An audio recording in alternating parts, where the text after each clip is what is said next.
Welcome everybody to a few more videos for Overwatch here today. First of all, I want to apologize. I did not realize how bad the quality was of the last 2 or 3 Overwatch videos that I uploaded. I really thought that it would be an absolute smooth 1080, like perfect details and everything just really fine. But apparently I was mistaken and some of the settings that I've been using to record the stuff were wrong. So I'm not quite sure why nobody really complained like crazy about it. But yeah, that quality is not going to be what you can expect in the future here on the channel. So my apologies for that. Today's videos should be a bit better. I've been waking up at 5 o'clock in the morning to catch some of the North American scrims.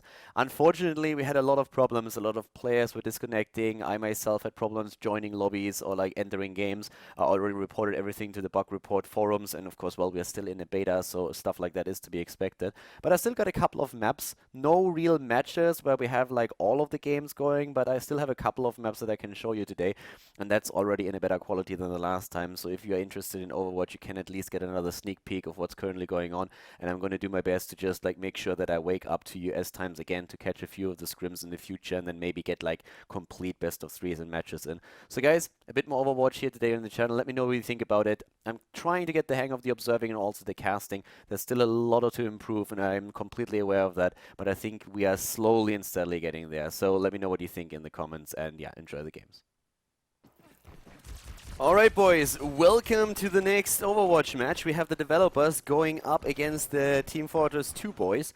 And well, at this point, Seagull, Clockwork, Enigma, we have Dummy, Mesra and Oblade already in position here, trying to set everything up on the defense, of course, or sorry, on the attack. We're having, for now at least, the developers. And they already played a couple of matches earlier and were pretty successful at that, so I'm quite excited to see how they're going to do here. Hanamura is a pretty cool map. You have a really nice choke point scenario here at the beginning. We already have the move out on the front line with Mesra just like playing his tank. Actually, in this case, we're playing a double tank combo again, and it's the case for both teams. We also have everybody just like jumping around the trap. I'm really excited that we're having Seagull currently on up here at the top of the Junkrat. That should be quite nice. So having a bit of Junkrat action here. And finally, I can also move out. That Observer mode was trapping me for a little bit down here, so that we get a bit of an idea. And oh my god, like look at that Pharah immediately starting to jump in. Junkrat action from the top. Look at Seagull, like wow. Douchebag Seagull all the way up at the top with his Junkrat just spamming grenades and jumping through things. I'm actually liking the way that Pharah jumped in immediately. The designers or the Blizzard employees are just so aggressive with the setup here in general. But Pharah got taken out. If you look at the damage players here in general on the side of Blizzard, we're currently seeing them not only with that Pharah, but they're also running at the same time a McCree. And McCree is just absolutely amazing for this. McCree already up at the front. They're trying to go for the first point here. McCree has been indeed taken out. And at least for now, the defenders are doing quite well here. They're also running this in this case against with a Mercy and with a Lucio. So that will allow them to just get a ton of heals out, the damage boost thanks to Mercy, and they can get the shields with the Heroics on Lucio. It's like the standard comp that you oftentimes see. What I really like is that we're having also a potential teleporter on the side of the defenders. That can really help them here. These teleporters are absolutely amazing and exactly what you need.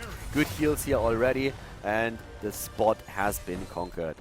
So yeah, for now they have to fall back. The TF2 guys lost the spot already, and that is really one of the trademark things that we've seen in most of the games that the Blizzard devs have been playing, that they are super aggressive with the way that they handle things. They are really on point with their strategies, and they are rushing in right away from the start.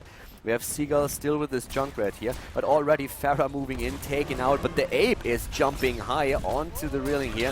We have everybody pushing in up at the front line, and they did a really great job setting up that flank to the right and then pushing in with the rest of the team at the front, but losing Pharah this early in their attack didn't really help their cause, of course.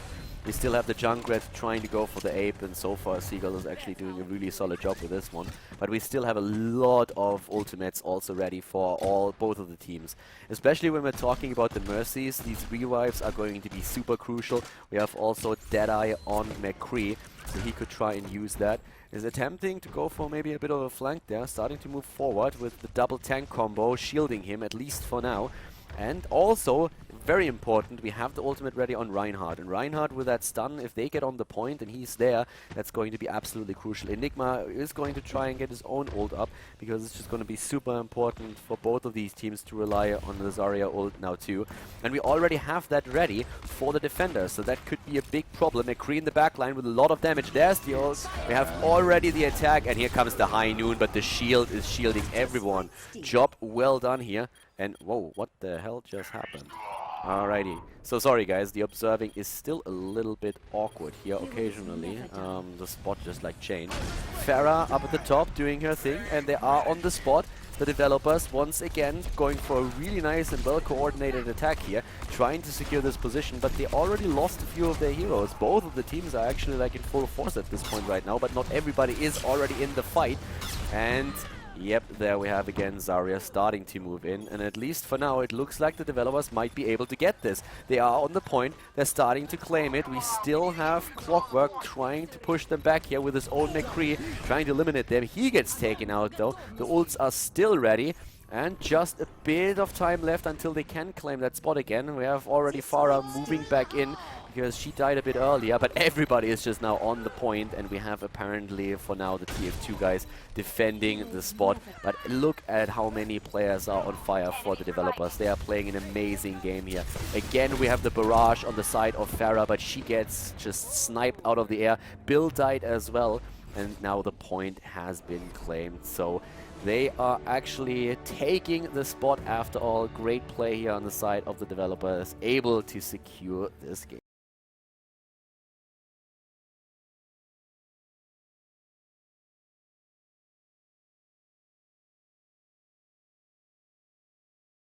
Alright everybody, welcome to the next Overwatch match here. That was a mouthful. We have the TF2 guys playing against the Blizzard developers, and so far these guys have already played a couple of maps, as you can see currently on the attack. We're actually seeing, like in red at this point, the Blizzard developers, and to the right playing the defenders here, we have the TF2 guys. And well, for now, this is actually going to be a bit of a fun game, I want to say, because they have been apparently like trading maps the entire time today already, so that should be pretty cool. Already the setup here for the defenders a bit far forward. We have them with the double tank, Reinhardt, and also Zarya is actually very common right now. And for the attackers, we are in this case seeing a Winston. And Winstons are super cool for attacking purposes, since it's just such a mobile tank, and he's great for attacking the backline, taking down a Mercy, for example. Normally what you see these days is just always at least one Mercy on each team, because you're trying to get a damage boost for one of your heroes. For example, we could see it here for Seagull, who's playing Pharah, but we have also Clockwork playing, in this case, McCree. And a damage boosted McCree, I can tell you, is an absolute nightmare. So that's something that they're going to try and do. Already the setup here up at the front, as both of the teams are trying to get into a decent position.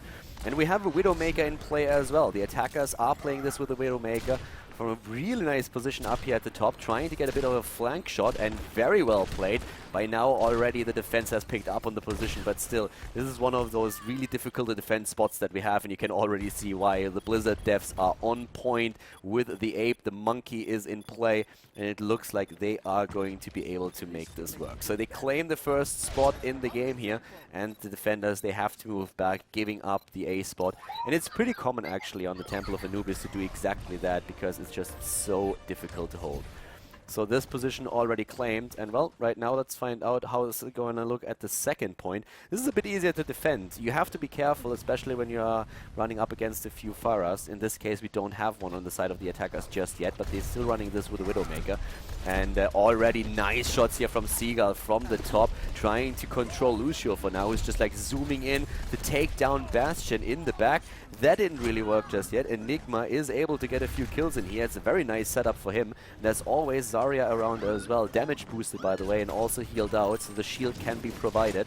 But the ape is going full ham so far. Reaper in the back line, and that was a great move here on the side of the Blizzard developers. Having the Reaper in such a position to take down the Bastion is super important. He's losing the Reaper versus Reaper battle though, and that means that at least for now, the Blizzard boys are able to go back onto the point. So they are here already starting to cap it. Seagull is trying to do what he can to prevent it, is rushing in. There's the Zarya ult already being used, and they are able to defend the spot at least for now. But for how long, that's of course the question.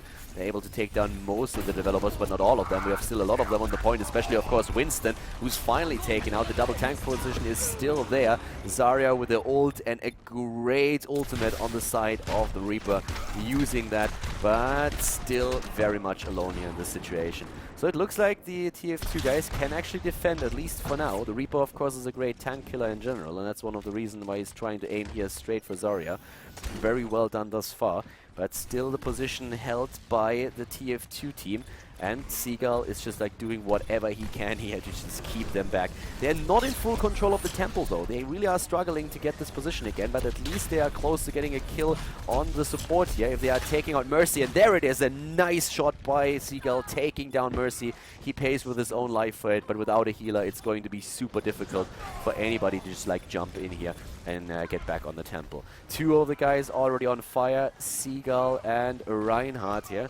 Reinhardt actually in this case is already starting to push forward again. They still have one tank in their midst though, and they need to be careful about that.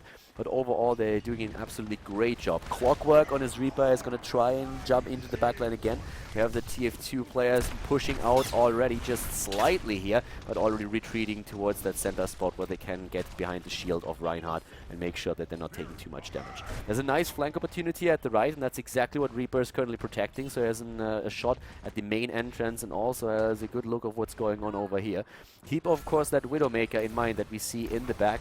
As long as she gets the position up here at the top and can snipe it for you, that's exactly what she needs to do. Primal Rage has been executed in Winston for the defenders, but that Widowmaker is doing so much damage. Jumps into the battle at the same time. Clockwork for the defenders in this case is going straight for Mercy, trying to take her down. As long as she dies, that's all that they need. And they are running this with not only the Winston, but also Reinhardt right now. So they switched a bit. They have a triple tank setup now for the defense with the Zarya, with Winston, and with Reinhardt. 3 tanks trying to secure the spot in the temple here. The Blizzard developers lost their sniper, so Widowmaker is down, but they can still try to get in with Reaper. They are probably going to wait for the sniper to give them a bit of, like, yeah, a bit of DPS. They really need that, but they still rely heavily on the double support, double tank combination, and especially when we're talking supports, that Mercy together with the Lucio is of course so popular right now. The shields that you have in Lucio once that he gets his ultimate are of course great, and they have a lot of ultimates trying to bust through the shield, but Clockwork wins the Reaper versus Reaper duel. Not really a duel, he flanked from the side, and he's even putting the damage now on Zarya, so great job by him. Has his ult now also up. But we have Widowmaker back to business. They are again on the point though, and this is one of these things that is really starting to get a bit annoying, that the developers are always starting to push in to secure that point. And we have now Mesraw also on his Zarya trying to make a play, but he gets eliminated. We have especially the Reaper play on the side of the developers, just absolutely amazing. They're doing a great job here, and they are securing the point and win that game. Great job here by the developers, especially the Reaper plays that we saw. They're just putting so much pressure into the backline. It was really difficult for the TF2 guys to get a coordinated defense going. And we have in this case even the Reinhardt play of the game. Pretty cool. It is for the defense. They lost the game, but at least they get the play of the game here. And yeah, pretty nice hits. Great ult that we saw. Oh my god, like that ult combo was amazing. Zarya ult and Reinhardt locking everybody down, and that was just like too much control. Great plays here and a pretty solid first game between the two of them.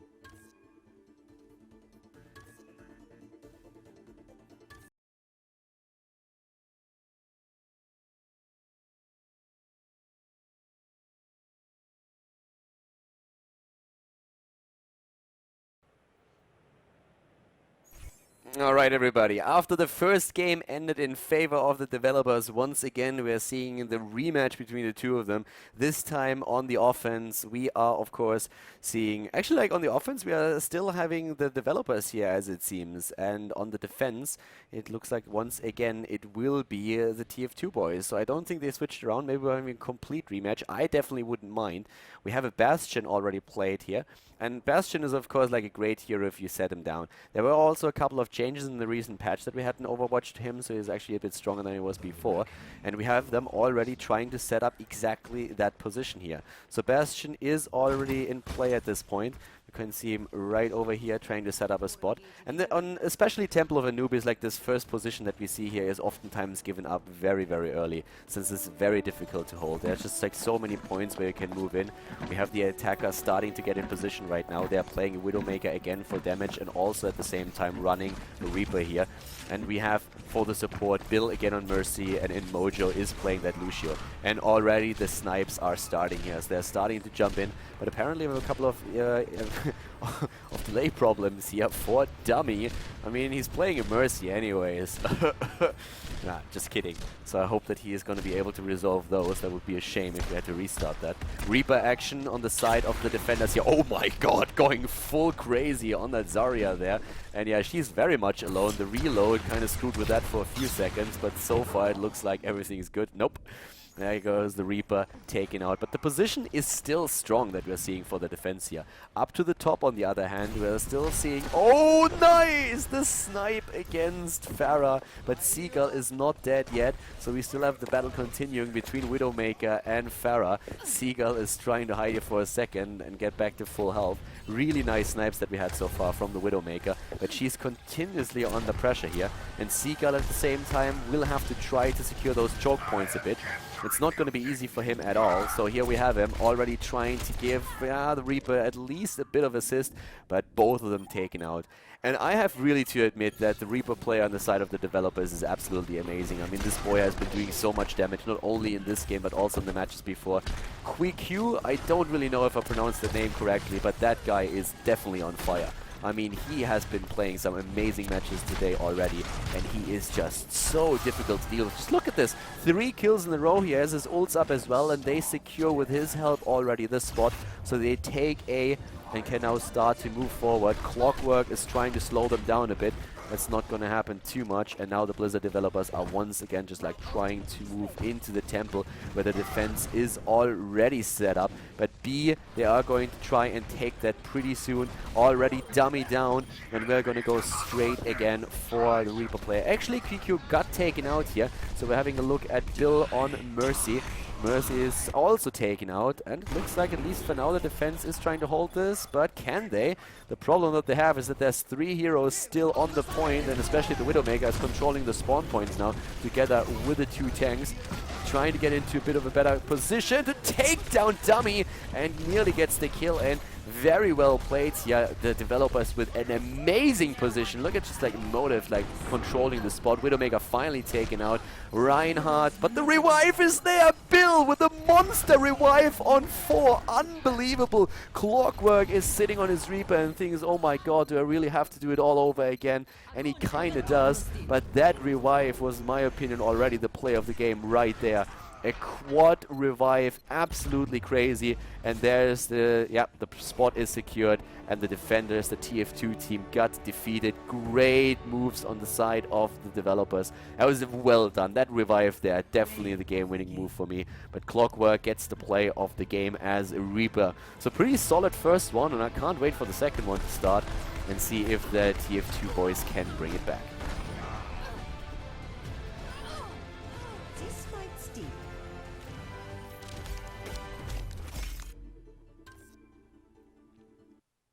Yeah, so that's it for today. We had a couple of games in there, and it's really, once again, very transparent that the developers have, of course, been playing this game for a long, long time and know definitely what they are doing. Once again, I want to highlight that this is really just early testing for me when it comes to the casting. There's a lot of stuff that I have to just freshen up on. I think it's getting a little bit better, like handling the observing and also doing the casting. It's not where I want it to be yet, but with the limitations of the client, I think we're starting to do it quite well. But I still have to improve on a lot of these things. But as I already said, like I'm currently trying to get as many of these scrim castings in as I can, just to improve a bit and also like toy around with a few of the ideas that I have.